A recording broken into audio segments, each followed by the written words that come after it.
बिस्मिल्लाहिर्रहमानिर्रहीम। आज नया चैप्टर है, 5 चैप्टर। अच्छा जी, एनवायरमेंटल पोल्यूशन, जो माहौल में गंदगी वगैरह पैदा होती है किसी वजह से, तो उसके बारे में ये चैप्टर है। ठीक है। More than 6 billion people live on earth. ज़मीन पर 6 बिलियन से ज़्यादा लोग रहते हैं। Earth gave us everything we need to live. ज़मीन हमें हर चीज़ देती है, हर चीज़ देती है ना। फल भी ज़मीन से उगते हैं, गल्ला भी ज़मीन से उगता है। जितनी चीज़ें हैं वो खाने की ज़्यादातर ज़मीन से ही उगती हैं। अल्लाह पाक ने ज़मीन को ज़रिया बनाया हुआ है। ठीक है। तो जब वो ज़मीन से उगती है तो फिर जो जानवर वगैरह हैं वो इनको खाते हैं, हम जानवरों को भी खाते हैं, पौधों को भी खाते हैं, फल भी खाते हैं। यानी सारा रिज़्क अल्लाह पाक ने ज़मीन से देते हैं, निकालते हैं। इवन हम जो सांस लेते हैं ऑक्सीजन, वो भी पौधों से निकलती है। वो पौधे ज़मीन पे लगे हुए हैं और हम जिंदा रहते हैं। ठीक है। ठीक है बच्चों। It give us air to breathe, food to eat and water to drink. पानी भी निकलता है ज़मीन।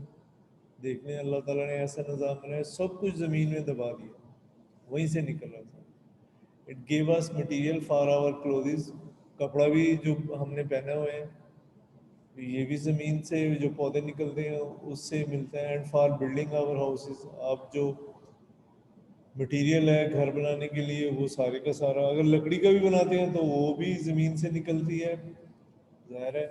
और भी बहुत सारी चीज़ें जैसे ईंट वगैरह है, वो सारा ज़मीन से हम हासिल करते हैं। Number of people living on earth is increasing. अब लोग बढ़ते जा रहे हैं, ज़ाहिर है, ज़मीन पे। In order to fulfil the need of all the people, तमाम लोगों की ज़रूरियात को पूरा करने के लिए farmers are trying to grow more and more crops. Farmer जो किसान हैं, ज़्यादा से ज़्यादा वो फसलें उगाते हैं। Trees are being cut down to build houses.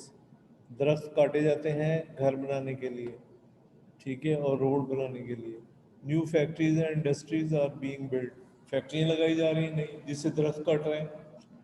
ठीक है। All these things have a bad effect on the अर्थ। इसका ज़मीन पे कोई अच्छा असर नहीं हो रहा। ठीक है। Plants are very important for life on the earth. पौधे बहुत अहम हैं ज़मीन के ऊपर ज़िंदगी के लिए। ठीक है। Plants provide food for human and animals. Plant take in oxygen, carbon dioxide gas from the air to take their food. हवा से कार्बन डाइऑक्साइड गैस लेते हैं और हमें ऑक्सीजन देते हैं। They gave out oxygen gas. हमें वो क्या करते हैं, ऑक्सीजन देते हैं, जितने भी प्लांट हैं। Human and animal breathe in oxygen gas and breathe out carbon dioxide gas. अब इंसान और जानवर जो है वो अंदर ले जाते हैं सांस के ज़रिए ऑक्सीजन गैस, और बाहर निकालते हैं कार्बन डाइऑक्साइड गैस सांस के ज़रिए। ठीक है। Trees provide us food as well as shelter for many animal. दरख्त हमें खुराक देते हैं, इसके साथ साथ शेल्टर। शेल्टर का मतलब क्या होता है, यानी कोई घर वगैरह बनाना, या जिसमें छुपने की जगह हो, रहने की जगह हो, उसको शेल्टर कहते हैं। फॉर मैनी एनिमल्स, बहुत सारे जानवरों को। When trees are cut down for farming, जब दरख्त काटे जाते हैं फार्मिंग के लिए, for making roads and for building houses, these animal lose their shelter. वो जानवर अपने रहने की जगह क्या है, लॉस कर जाते हैं, और सोर्स ऑफ फूड, उनके खाने का ज़रिया भी कम हो जाता है। ज़ाहिर है, वो पौधे ऊपर दरख्त पे जानवर रहते हैं, कई घोंसले बनाए होते हैं उन्होंने, जैसे वो बेचारे बना सकते हैं। अब पैसे तो कमाते नहीं हैं, वही जो उनको मिल गया खा लेते हैं दरख्तों से। ठीक है। या कोई बाज़ जानवर गोश्त खाते हैं, तो वो क्या है, कोई जानवर को मार के खा लेते हैं, या मरा हुआ मिल जाता है उन्हें, तो वो खाना शुरू कर देते हैं। ठीक है। Without tree soil dried up. कहता है दरख्त ना हो तो ज़मीन बंजर हो जाएगी, मिट्टी बंजर हो जाएगी, खुश्क हो जाएगी, एंड क्रैक्स, इस पे क्रैक बन जाएंगे। It is clearly carried easily carried away from wind, आसानी से हवा इनको ले जाएगी, and tree absorb water from the oil, soil होगा। ठीक है।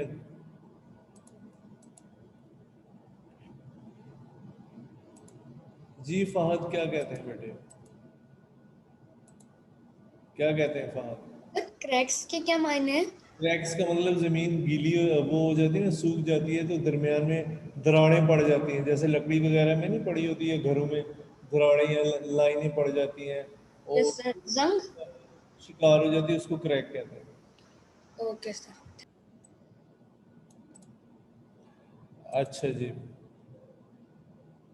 Trees absorb water from the soil. अब वो जो दरख्त हैं ये पानी से ज़मीन से क्या करते हैं, पानी जज़ब करते हैं। Extra water evaporate from the surface of leaves. अब वो जो अपने काम का है पानी वो तो इस्तेमाल कर लेते हैं जितने ज़रूरत है पौधे, बाकी वो हवा में छोड़ देते हैं, जिससे बादल वगैरह बन जाते हैं और माहौल जो है वो ठंडा हो जाता है उस एरिया के। जहाँ दरख्त लगे वहाँ देखें आपको ठंडक महसूस होगी, अगर दूर जाएंगे तो गर्मी महसूस होगी।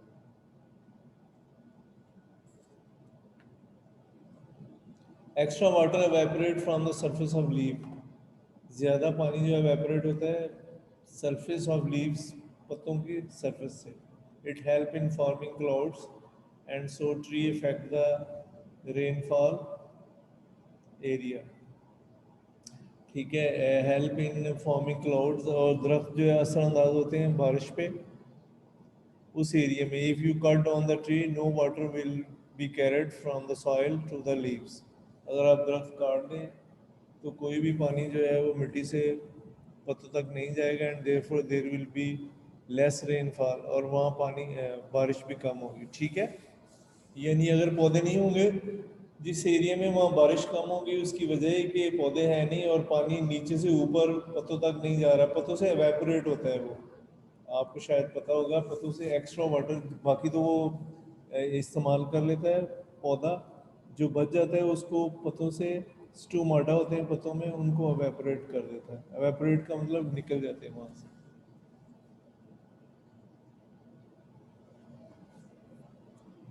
ठीक है जी। Environments and pollution. Environments, the natural world that surrounds a living thing is called its environment. कुदरती दुनिया जो जिसके इर्द गिर्द जिंदा चीज़ें रहती हैं उसको एनवायरनमेंट कहते हैं। The environment affect the growth and development of living things. माहौल जो उसका असर होता है किस पे, पैदावार और जिंदा चीज़ों के बढ़ने पर। डेवलपमेंट का मतलब उनका यानी बड़े होते जाना, जैसे पौधे बड़े होते जाते हैं माहौल अच्छा हो तो उनके लिए। ग्रोथ का मतलब वहाँ पे जर्मिनेट करना, पैदा होना। ठीक है। Pollution, human are making the environment dirty in many ways. इंसान जो है ना वो माहौल को गंदा कर रहा है बहुत सारे जराए से। जानवर तो नहीं कर रहे हैं, हम ही कर रहे हैं। गाड़ी है हमारे पास, आपको पता है गाड़ी जो है वो धुआं छोड़ती है जिससे कार्बन डाइऑक्साइड गैस बढ़ती है। कार्बन डाइऑक्साइड गैस बढ़ती है तो गर्मी भी बढ़ रही है। ठीक है। एसी चल रहे हैं ना, इनमें एक गैस होती है क्लोरोफ्लोरोकार्बन। क्या होती है? क्लोरोफ्लोरोकार्बन। वो एसी से लीक होके या फ्रिज वगैरह से लीक होके ऊपर जाती है, ऊपर ओजोन की लेयर एक है उसको पतला करती है, बारीक करती है सबसे ऊपर, यानी हवा में।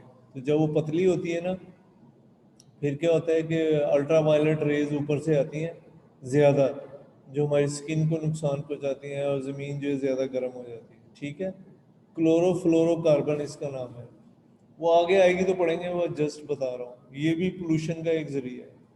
When some unwanted and harmful material appear in the environment, we call it pollution। कहता है जब कुछ ऐसा मटेरियल जो नुकसानदेह और हमें नहीं चाहिए माहौल में आ जाता है तो हम उसको पोल्यूशन कहते हैं। क्या कहते हैं? पोल्यूशन। पुल pollutant, pollutants, anything which harm the environment is called pollutant. जो चीज़ माहौल को नुकसान पहुंचाती है उसको पोल्यूटेंट कहते हैं। biodegradable pollutants which can be broken down by bacteria into harmless chemical gases। कहते हैं pollutants जो क्या होते हैं, बायोडिजनरेट पोलूटेंट्स, ये किस्म है ऐसे पोलूटेंट जो ब्रेक डाउन करते हैं बैक्टीरिया की ज़रिए हार्मलेस केमिकल गैसेस में, यानी जो नुकसानदेह है ना चीज़ें, तो बैक्टीरिया क्या करता है उसको चेंज कर देता है हार्मलेस केमिकल में, ऐसा केमिकल जो हमें नुकसान नहीं पहुंचाता, तो उसको हम क्या कहते हैं, बायोडीजनरेटेबल पोलूटेंट्स। ठीक है, such as those which are use in sewerage treatment plant. अब जो गंदगी वगैरह जाती है ना वो एक ट्रीटमेंट प्लांट में जाती है, वहाँ पे उसमें हम क्या करते हैं कि बहुत सारी चीज़ें डालते हैं। अच्छा ये मैं बता रहा हूँ ना, बायोडीजनरेटेबल ये है बच्चों के जो हमारे पास अब इसका मतलब नहीं है, इसका मतलब इसकी डेफिनेशन पे गौर कर रहे हैं। सिर्फ ये नहीं है कि हम इसका मतलब, बाद चीज़ों का साइंस में ना मतलब नहीं होता, उसकी डेफिनेशन आप देखेंगे तो आपको समझ आ जाएगी। बात समझ आई? क्लियर? कि आप डेफिनेशन देखेंगे ना तो आपको पता चल जाएगा मोहम्मद तलहा, तो वो उसका वैसे उर्दू में ट्रांसलेशन नहीं होता। ठीक है, जैसे बायोडीजनरेटेबल, डीजनरेटेबल पुलेंट्स, पुलटेंट्स सॉरी, तो इसका मतलब ये है कि जब हम कोई मटेरियल हमारे पास पड़ा हुआ है जो गंदा है, तो हम उसमें कोई ऐसा केमिकल मिलाते हैं कि बैक्टीरिया उस केमिकल को जो पहले गंदा पड़ा हुआ था हमारे लिए नुकसानदेह था उसको चेंज करेगा ऐसे केमिकल में जो नुकसानदेह नहीं होगा। क्या होगा? नुकसानदेह नहीं होगा, उसको हम बायोडीजनरेटेबल पोलूटेंट्स कहते हैं। ठीक है, बात समझ आ रही? और नॉन बायोडिजनरेटेबल पोलूटेंट्स यानी जिनको हम चेंज नहीं कर सकते, जो हमारे माहौल को नुकसान पहुंचाते हैं। Some pollutants that can not be broken down by bacteria, bacteria जिनको ब्रेक डाउन करके हार्मलेस में तब्दील नहीं कर सकता, उसको नॉन बायोडिजनरेटेबल पोलूटेंट्स कहते हैं। ठीक है, क्या कहते हैं? Non biodegradable. Plastic are an example. अब प्लास्टिक को चेंज नहीं कर सकते, वैसी माहौल में रहती है और पता नहीं 40-50 साल के बाद ये खुद ही जो है चेंज होती है, पहले नहीं होती। Plastic are an example if non biodegradable pollutants enter into river. अब ये प्लास्टिक वगैरह रिवर में चले जाए, they can kill plant and animal in the water. आप पानी के अंदर भी पौधे होते हैं, समुद्र में सबसे ज़्यादा पौधे हैं, तो ये उनको नुकसान पहुंचाएंगे। क्या करेंगी? नुकसान पहुंचाएंगी। As these route away long stretches of river become heavily polluted. कहता है अगर इनको साफ ना किया जाए तो दरिया में बहुत ज़्यादा पोल्यूशन हो जाएगी and all the fishes can die, और तमाम मछलियाँ मर सकती हैं। ठीक है, अब मेरे ख्याल आपको समझ आ गया होगा। देखो बायोडीजनरेटेबल ये है कि हम बैक्टीरिया की मदद से नुकसानदेह पोल्यूटेंट्स को तब्दील करते हैं ऐसे पोल्यूटेंट्स में जो हमें नुकसान नहीं पहुंचाते। ठीक है, लेकिन नॉन बायोडिजनरेटेबल वो है जो हम तोड़ नहीं सकते, जिसको बैक्टीरिया के ज़रिए से हम दूसरे में चेंज नहीं कर सकते। ठीक है, जैसे प्लास्टिक वगैरह वो ऐसे ही रहता है। Clear? way to reduce the impact of non-biodegeneratable material on the environments. Adopt the 3 R's policy। आप ये देखें, कहते हैं 3 R's पॉलिसी आप अपनाएं। मसलन एक है रिड्यूस, कम कर दें, रीयूज़ दोबारा इस्तेमाल करने, रीसाइकल ये भी उसी मामले में आता है कि आप दोबारा इस्तेमाल में ले आए। ठीक है, अब से no to plastic grocery bag. कहते हैं आप नो करें, ये प्लास्टिक के हम शॉपिंग बैग इस्तेमाल करते हैं जिसको कीस कहते हैं अरबी में। ठीक है, तो ये वगैरह जो है इस्तेमाल ना करें। से नो, ये ना इस्तेमाल करें। Do not waste paper, paper भी ज़ाया ना करें। ठीक है, right on both side of piece of paper, paper के दोनों तरफ लिखें। अगर आप एक पेपर की साइड लिख के बस छोड़ देते हैं, जैसे लाइन छोड़ के लिखते हैं, तो वो पोल्यूशन में आता है। कैसे भी, पेपर ज़्यादा इस्तेमाल होगा, जहाँ फेंकेंगे वहाँ ज़्यादा जगह घेरेगा, फिर और जहाँ आगे जाएगा तो वो फिर प्रॉब्लम ही पैदा करेगा। इसलिए आप क्या करें, लाइन छोड़ के नहीं लिखें, कहीं भी आप लिखते हैं, ठीक है, और पेपर के दोनों साइड पे लिखें। Reuse paper bag, paper bag दोबारा इस्तेमाल कर लें। एनवेलप, एनवेलप वो जिसमें आप खत वगैरह डालते हैं, वो दोबारा आप इस्तेमाल कर सकते हैं। मतलब कहीं से आया, आप उसको दोबारा इस्तेमाल नहीं करते, फेंक देते हैं, तो आप दोबारा इस्तेमाल कर सकते हैं। By atoms made up of recycled material, ऐसी आइटम खरीदें जिनको दोबारा रिसाइकल किया जा सकता है, ठीक है। Recycle container you can not use, जो कंटेनर दोबारा आप रिसाइकल करते हैं, यू कैन नॉट यूज़, आप उसको इस्तेमाल ना करें। मेक कंपोस्ट किचन वेस्ट, क्या है? एक मिनट,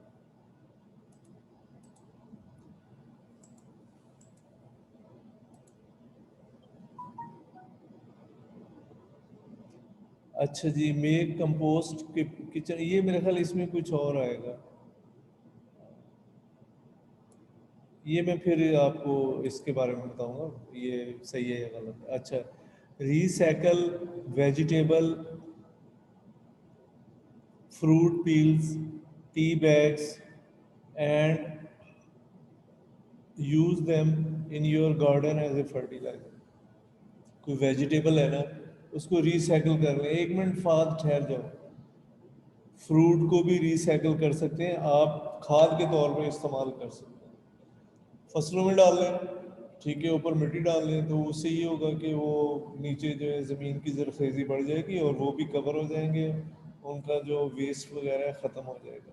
टी बैग जो है, इसको भी आप गार्डन में, आपके गमले वगैरह है तो उसमें टी डाल लें, तो वो गमले जो है वो ज़्यादा ग्रोथ करेंगे, यानी पौधे जो गमले में लगे हुए हैं वो ज़्यादा ग्रोथ करेंगे, ठीक है, बात समझ आई। अच्छा जी, air water and land can become polluted by harmful chemical or dirty waste material that can be solid, liquid or gas, ठीक है। Unwanted loud sound can cause noise pollution, कहते हैं कि अगर आपके जो है अनवांटेड साउंड पोल्यूशन हो गई है, यानी हवा से आवाज़ आपको बहुत ज़्यादा आ रही है, जैसे शोर की आवाज़ है, ट्रैफिक की आवाज़ है, कोई सायरन है उसकी आवाज़ है, तो ये भी कहते हैं पोल्यूशन में आता है। अब बाकी हम जो है ना नेक्स्ट डेज करेंगे, ठीक है। तो कोई बात आपने बच्चों ने पूछनी है तो पूछ सकते हैं। हाँ जी फहद, क्या कहते हैं जी? जी बेटे फहद। सर फ्रूट पील्स के मायने क्या है? क्या? फ्रूट पील्स के मायने? अच्छा एक मिनट में देखूंगा। हाँ,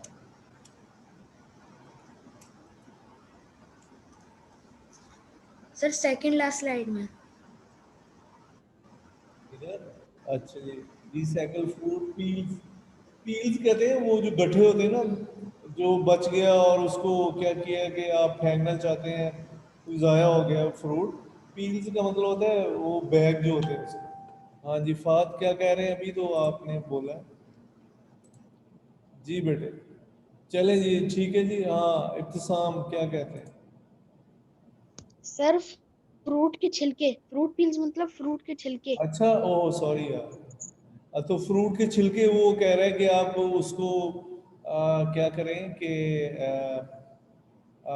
ये खेतों वगैरह में डाल दें, ताकि वो, सर उससे ये होगा यस सर। कि ये वेस्ट वगैरह ख़त्म हो जाएगी, वो खाद बन जाएगी, फर्टिलाइज़र बन जाएगा, ठीक है जी बच्चों। चले, थैंक यू, अस्सलाम वालेकुम। थैंक